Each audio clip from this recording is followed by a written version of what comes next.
Hello guys, welcome to my another great review with me mini blog.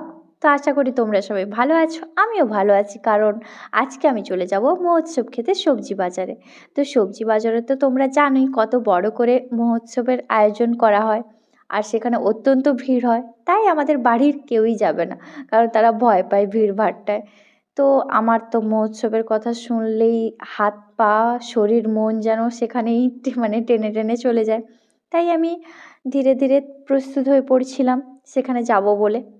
তো আমি তো মানে সেখানে যে গেছিলাম, জাস্ট ভিড় তো বিশাল ছিল, কিন্তু প্রসাদগুলো জাস্ট ওয়াও হয়েছে। স্পেশালি পনির তরকারিটা, আমার পনির খুব ফেভারিট, তাই আরও বেশি ভালো লেগেছে।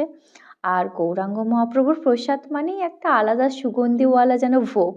ঠাকুরের ভোগ তো ওই গৌরাঙ্গ মহাপ্রভুর প্রসাদকেই বলে যেন। আমি মন ভরে খেয়েছি, মন প্রাণ জুড়িয়ে গেছে পুরো খাওয়ার পরে, কারণ ঠাকুরের ভোগের একটা আলাদা ইমোশন আছে।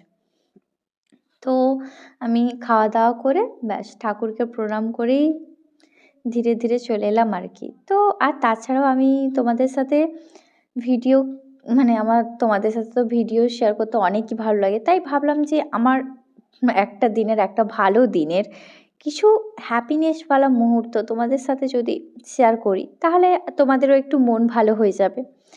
আর তাছাড়া দুঃখ সবার সাথে ভাগ করে নেওয়া যায় না, সুখ তো সবার সাথে ভাগ করে নেওয়াই যায় না।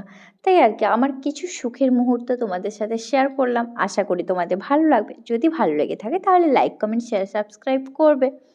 আর আমি তো মানে প্রত্যেকটা মুহূর্ত তুলে ধরার চেষ্টা করেছি, মানে অত্যন্ত কষ্টের সহিত। সেখানে অত্যন্ত ভিড় ছিল, তো তাই আর কি ঠাকুরকে প্রণাম করলাম, দিয়ে সেখান থেকে বিদায় নিলাম। আর মায়ের জন্যেও একটু প্রসাদ নিয়ে এসেছিলাম বক্সে করে, তিলক কেটে সোজা বাড়ি চলে এলাম। টাটা সবাইকে, আমার ভিডিও আশা করি সবার ভালো লাগবে। টাটা।